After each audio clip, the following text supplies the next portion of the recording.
Bine ați venit, dragilor din Zodia Săgetător, oriunde v-ați afla în această lume. Suntem din nou împreună la o nouă lectură, de data aceasta o lectură atemporală, fără limită de timp, pe care voi să o puteți urmări oricând doriți sau atunci când apare în viața voastră. Așa că, dragilor, toți cei care aveți nu doar soarele, ci și luna, Venus sau poate ascendentul în Zodia Săgetător, această lectură este de asemenea și pentru voi. Ca de fiecare dată, vă aduc aminte, este totuși și rămâne o lectură general colectivă, așa că vă rog să luați decât ceea ce va rezona cu voi. Desigur, vreau să le mulțumesc din suflet tuturor celor care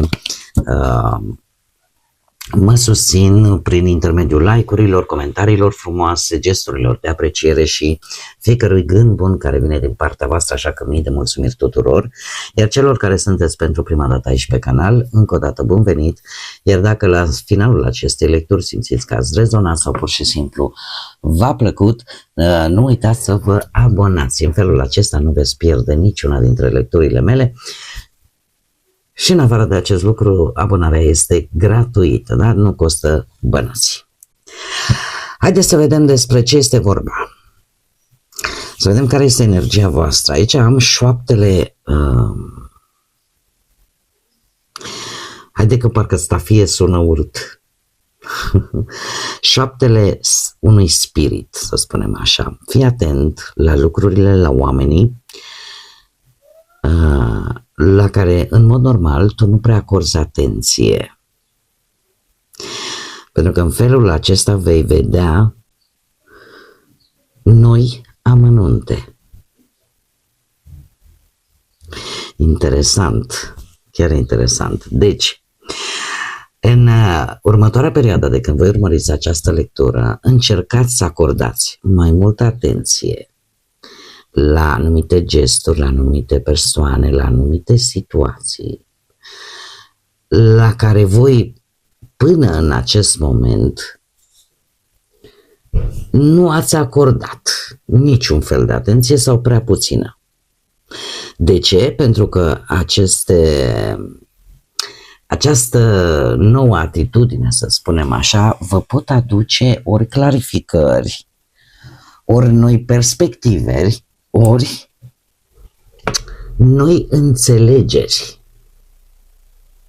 vis-a-vis de anumite situații sau de anumite persoane.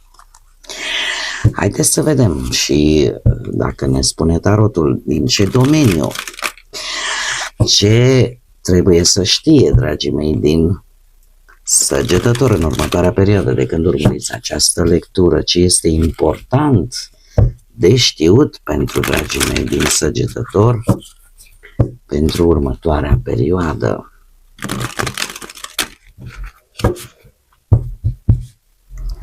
Să vedem.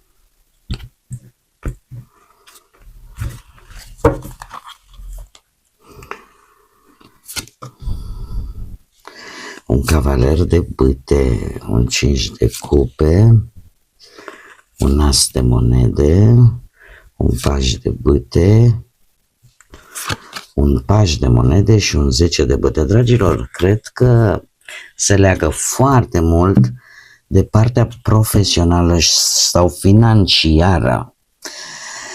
În mare parte e cam 50-50, cam jumate-jumate, dar lectura de astăzi se leagă foarte mult de partea profesională și sau financiară. Haideți să vedem, să le și clarificăm. Clarificăm pentru dragii mei din Săgetător cavalerul de bâte. Clarificăm cavalerul de bâte. Clarificăm 5 de cupe, te rog.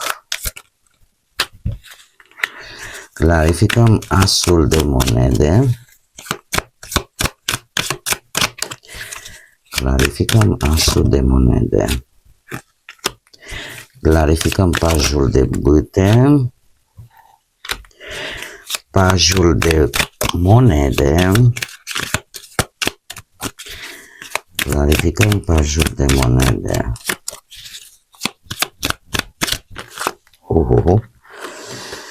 Și clarificăm 10 de bâte. Uite că am uitat să punem elementul surpriză, îl punem imediat. Avem aici cărțile, da, luăm cartea care urma. Nu știu ce am la voi, la voi și la Scorpion am uitat să pun elementul surpriză. Și haideți să-l clarificăm și pe el. Bun, haideți să vedem. Tema dominantă la voi ține foarte mult de o alegere. O alegere poate în domeniul ăsta profesional. Acest cavaler de bâte puteți fi voi foarte bine pentru că reprezintă zodiile de foc, berbecleu săgetător, și care îmi spune că cumva apare dorința voastră de a acționa foarte rapid, de a porni proiecte noi, de a vă lansa, de a avea inițiativă. Sunteți foarte curajoși, sunteți foarte dispuși să încercați lucruri noi sau să profitați chiar de o anumită oportunitate care cere luarea unei decizii. Dar o decizie care, din câte văd eu aici, e împinsă mai mult de starea voastră sufletească, de pasiunea asta cu care vreți să faceți lucrurile.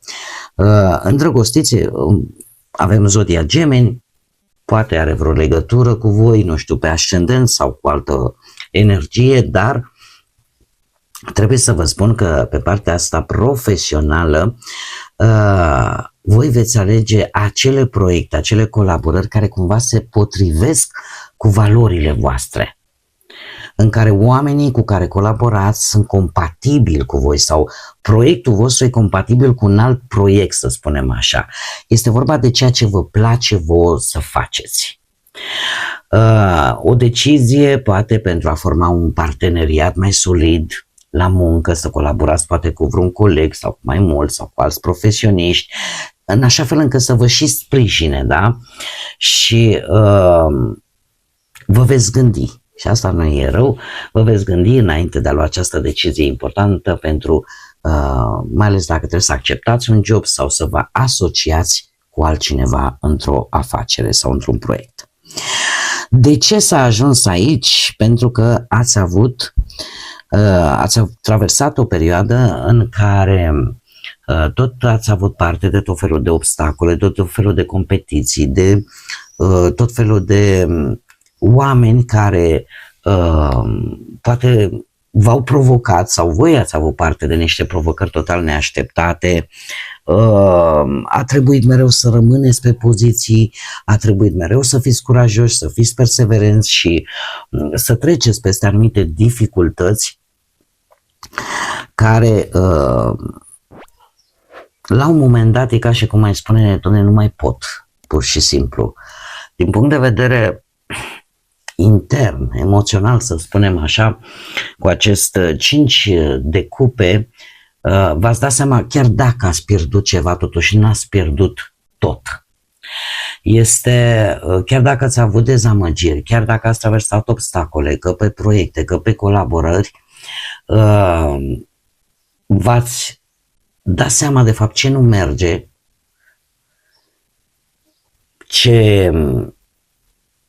cum să spun eu, s-au cam dărâmat niște așteptări, să spunem așa, și mai ales din partea unor anumiți parteneri, colegi, oameni care nu au respectat anumite înțelegeri și de fapt nu s-a pierdut tot.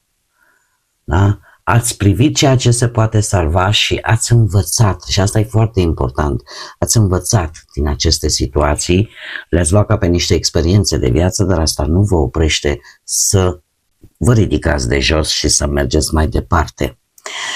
În următoarea perioadă pentru voi, dragilor, lucrurile se vor desfășura foarte rapid și mie mi-apare o ofertă și o oportunitate foarte bună pentru voi, care vine într-o manieră, cum am mai spus, pe neașteptate.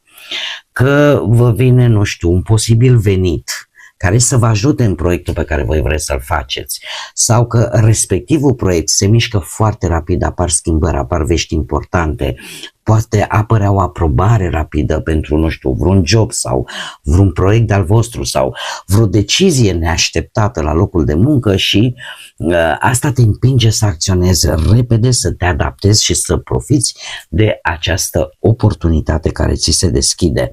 Într-adevăr, toate aceste lucruri nu vin din partea unei singure persoane sau din partea unui singur factor. Vor fi mai mulți factori sau vor fi mai multe persoane care vor contribui la această poartă care vi se deschide pe acest plan profesional.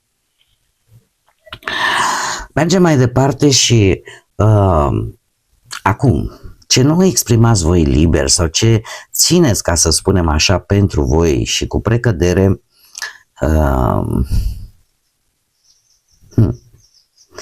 mai ales dacă aveți și vreun ascendent în zodii de aer, Gemeni, Balanță sau Vărsător, este posibil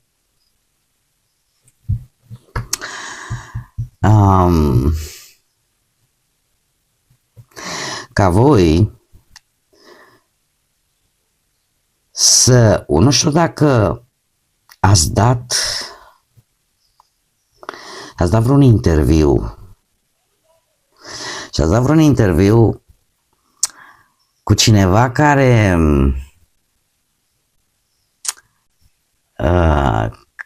chiar vă poate rezolva o problemă destul de importantă, dar ați făcut impresie bună. Poate că nu știți, poate că nu vreți să recunoașteți, poate că simțiți, dar nu arătați, dar voi așteptați o veste bună de la acest interviu cu cineva foarte, cum să spun eu, foarte serios. Nu știu dacă e vreun angajator, vreun șef, nu știu, o persoană mai importantă, dar să știți că este cineva care gândește foarte limpede și care, ca să zic așa, miroase adevărul dincolo de aparențe, vede de fapt esența omului. Puteți fi voi, dacă aveți, cum am mai spus, un ascendent în zodii de aer sau o altă energie. Dar voi, chiar dacă nu recunoașteți, aici s-a făcut o impresie bine, o impresie bună, s-a simțit oarecum o conexiune la această întâlnire, interviu, nu știu, cu cineva important și voi, cu pajul de băte, e ca și cum mai spune, domnule, deci n-are cum, trebuie să iasă bine, dar nu scoateți la suprafață, îl țineți în interiorul vostru, aveți acea, cum să spun eu, convingere că lucrurile o să iasă bine. Pajul de bâte, pe lângă faptul că ne arată foarte mult entuziasm, foarte multă curiozitate, totuși e cel care aduce mesaje bune de obicei, mesaje optimiste, mesaje energice. Acum, ce trebuie să clarificați voi? Voi trebuie să clarificați în prima fază o situație în care sunteți angajați, nu știu, ori că v-ați apucat voi de ceva și n-ați dus la bun sfârșit alături de alte persoane. Nu știu dacă zodiile de pământ, Aur, Fecioară sau Capricorn vă spun ceva, dar aici posibil voi să fi fost implicați alături de alte energii într-o situație destul de negativă pe care voi va trebui să o clarificați. Indiferent cum trebuie clarificată. Nu știu dacă are legătură cu banii sau cu munca, cum am mai spus încă de la început. Întreaga lectură se mișcă în aceste două domenii, dar din ce văd eu aici, nu mai merge să lăsați situația asta instabilă. Trebuie să se clarifice într-un fel sau altul.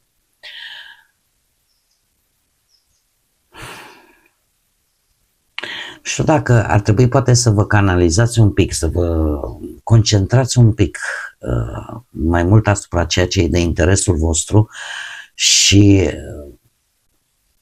mai puțin pe sprijinul din exterior. Eu văd aici o perioadă în care e bine să vă focusați pe propriile voastre forțe.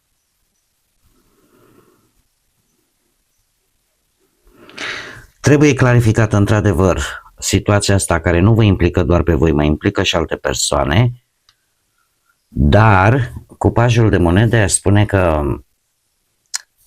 trebuie să începeți să fiți mai, cum să spunem, un pic mai responsabil, să spunem așa. Și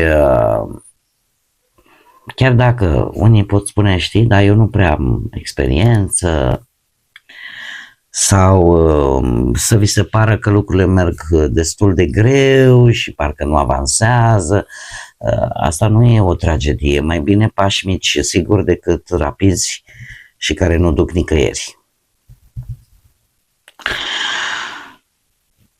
În ce direcție merge situația? Situația merge, dacă nu se vor, cum să spun eu, regla aceste lucruri, situația poate merge din ce în ce mai greu, chiar se poate îngreuna.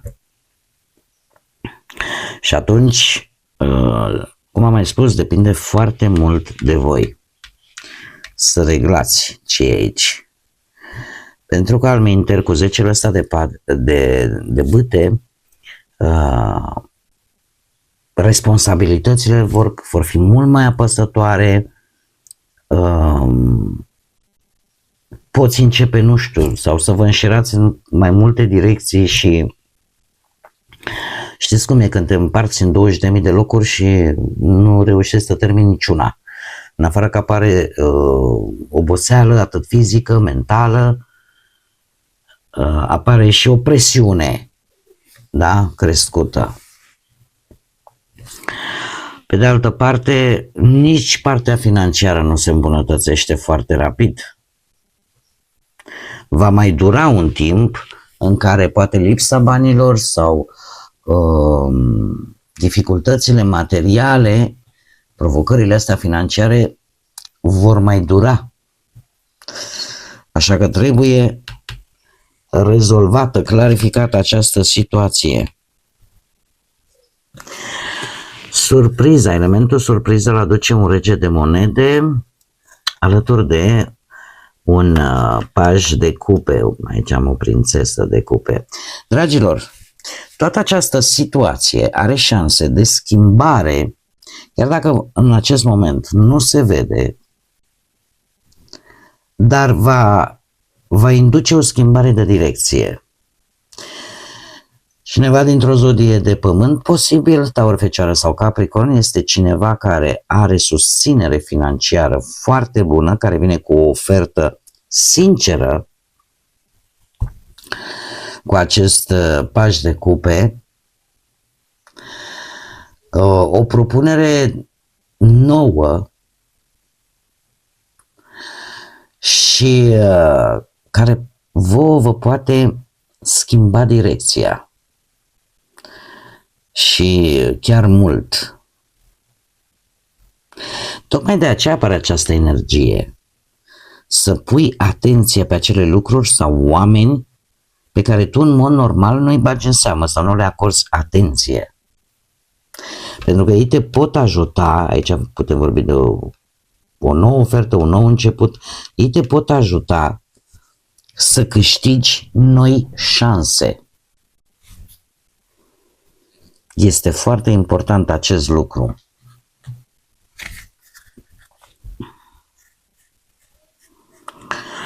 Haideți să vedem și ce mesaj inspirațional am pentru voi.